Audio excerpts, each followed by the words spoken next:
मैं मुख्तसर बात करूँगा, ज़्यादा लंबी बात नहीं करना चाहता। तमाम ऐवान की तवज्जो मुझे दरकार है।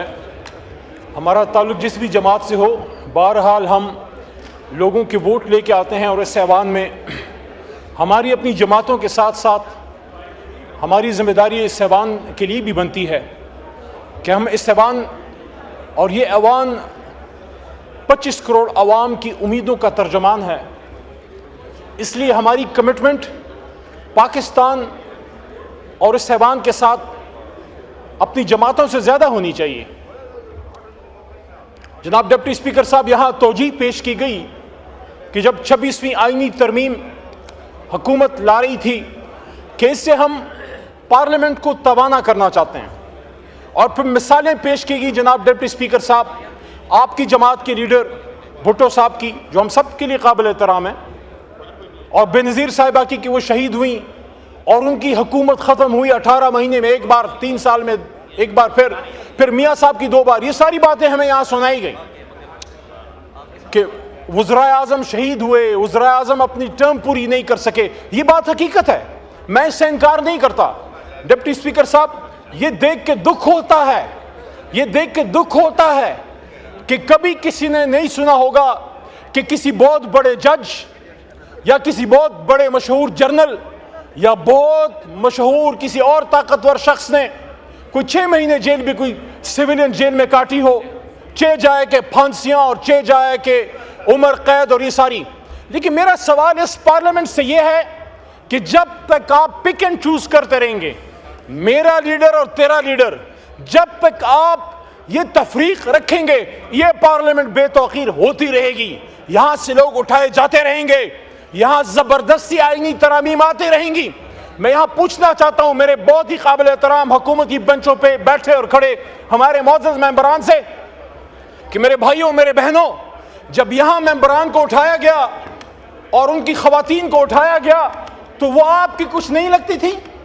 ये तो हम सब कहते हैं कि माए बहनें सांझी हैं। तो मेरे भाइयों और दोस्तों, जब एक साबिक वजीर आजम इमरान खान को आप पार्लियामेंट की सॉवरेंटी की बात करते हैं, आप कहते हैं कि पार्लियामेंट का सॉवरन होना चाहिए, वज़ीर आज़म से ज़्यादती बंद होनी चाहिए, तो क्या इमरान खान साबिक वज़ीर आज़म को जब गोलियां मार के जेल में डाला गया है, 460 दिन हो गए हैं, 5 दिन उनके कमरे की बिजली बंद की गई, ना अखबार पढ़ सकते थे, ना किताब पढ़ सकते थे, ना कुरान पढ़ सकते थे, और जिस जगह सजदा लगाते थे जय नमाज में सजदे की जगह तक नजर नहीं आती थी। आप मुझे बताएं, जब आपके दौर में एक साबिक वजीर आजम इमरान खान के साथ ये हो रहा है, आप उनकी सियासत से बिल्कुल डिसएग्री करें, आप इख्तिलाफ रखें। शुक्रिया जी। माइक खोले अली सर, 1 मिनट दे दें, मैं लंबी बात में कह रहा था, मैं जुम्मा है तो। और जनाब डिप्टी स्पीकर साहब, मैं इस ऐवान के सामने ये मुकदमा रखना चाहता हूं, मैं इमरान खान चेयरमैन तहरीक इंसाफ की बात नहीं कर रहा,